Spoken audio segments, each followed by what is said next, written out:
Well, I think a lot of the banks tell me that. They say, in effect, they have become tech companies. But when you look at what tech companies actually do, then they haven't become tech companies. If you look at Google, for example, internet search is one of their products, but so are ads, so is voice recognition, so is AI, so are self-driving cars, so are providing infrastructure, so are space travel, so are building airships. And that's not what banks do.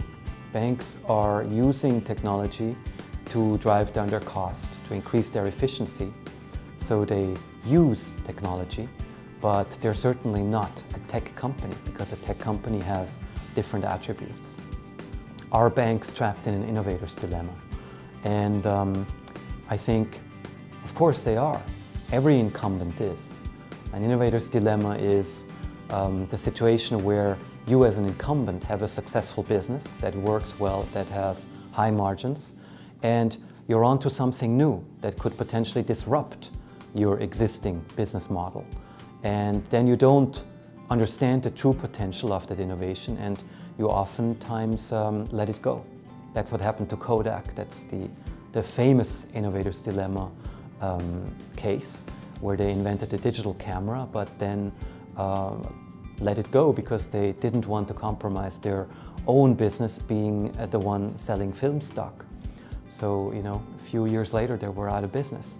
If we look at Kodak and compare that to the banks, then certainly they are in an innovator's dilemma, because they have the client base, they have a lot of capital to work with, and they actually have innovation teams. They have blockchain labs, they have fintech labs, but I suspect they are captured in an innovator's dilemma because they cannot fully roll out innovations that they develop in-house. I think it's very difficult to distinguish hype from fact.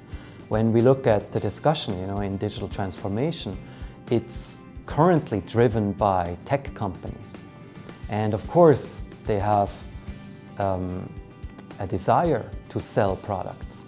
If a startup says that a government in Europe is not innovative enough, that they should introduce electronic identity and please with the system that that startup provides, then of course they're not objective. They may be hyping something to get some business. So it's very hard for companies who don't have a background in technology to distinguish hype from fact. But I think what they can do is start pilots. If they have pilot programs where they try out things, where they don't have to bet the farm, where they can see if maybe a blockchain pilot works and really makes their processes more efficient and is workable, is scalable for them, I think then they learn themselves what they actually need. Well, one person in my film about fintech made the statement that this digital future is not about an ecosystem, but an ecosystem. And what he meant by that was that it's all about collaboration. It's about working together. Startups and banks and insurance companies and governments should work together and find synergies where their interests actually overlap. And then they should co-create new solutions that are useful for customers. So I think collaboration is something that I encountered again and again in my interviews that people called for, and it's definitely what's necessary. My recent films were all about tech, high tech, and its impact on our lives, or potential impact on our lives. The first film I made in that series was about fintech. It's called Fintech Made in Switzerland. And there I wondered about why is it that Switzerland as a banking center is nowhere in fintech. And so I made a lot of interviews with people at banks, with heads of digital transformation, heads of fintech, but also with entrepreneurs, with politicians, with investors, academics, authors, and just wanted to find out, what are the hang-ups?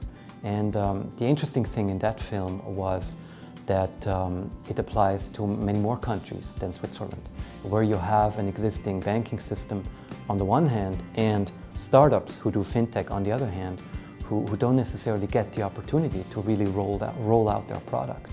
So I think the biggest market for some of these lower hanging fintech applications are actually developing markets. So the second film I made is called The Blockchain and Us. And that film deals with blockchain technology and some of the opportunities that it may bring and the visions and expectations that people have for this technology. So it's not an explainer of what the blockchain is or what cryptocurrency is or what smart contracts are, but it's kind of a conversation starter about how can we use these disruptive technologies in the future to actually improve our lives. And now I'm working on a third film that's called Digital Transformation. And there I look at this whole debate of the digital future. Technologies like AI, cloud, robotics, but also all kinds of other technologies that are under this umbrella of digital transformation. And that's an international film. I speak with people in Europe, in Switzerland, in the UK, but also in America, in Asia. And hopefully it'll give a good perspective of what people think the future will look like in 20, 30 years. When I look at the discussion about digital technology, or all technology and innovation for that matter at the moment, it's all about specific technologies and how they work. It's about how does the blockchain work? How does AI exactly work? What kind of logic should we program into AI? But it's not about the kind of future we want to live in, because that's what really matters at the end of the day. What kind of future do we imagine? What kind of future do we want to live in, and do we want our children to live in? And I think if we focus the conversation more on that, instead of specific technologies, we end up with something that we actually want, instead of some kind of scenario where all of a sudden we fear that a lot of jobs are lost or machines take over. It's up to us to shape that debate. It's up to companies and to people to think about what kind of future they really want. So when we talk about what kind of future we want to live in, and the conversation about that, I think it's very helpful to have my films, because they provide a conversation starter and an entry point into this discussion. But also it's very good to have conferences, of course, like AXFI. And it's very helpful that you have users of technology, but also developers, visionaries, people who write about it, who are in the thick of it all day long and can basically talk amongst themselves about what kind of problems they may encounter, what hang-ups they see with their company, but also where they see opportunities. And I had some really good discussions here. I mean, I spoke with a lot of people about the questions, for example, how are they using AI? How are they using data analytics? How are they using big data in their system and in their organization? And it's really useful if you have this kind of really concentrated perspective in one place.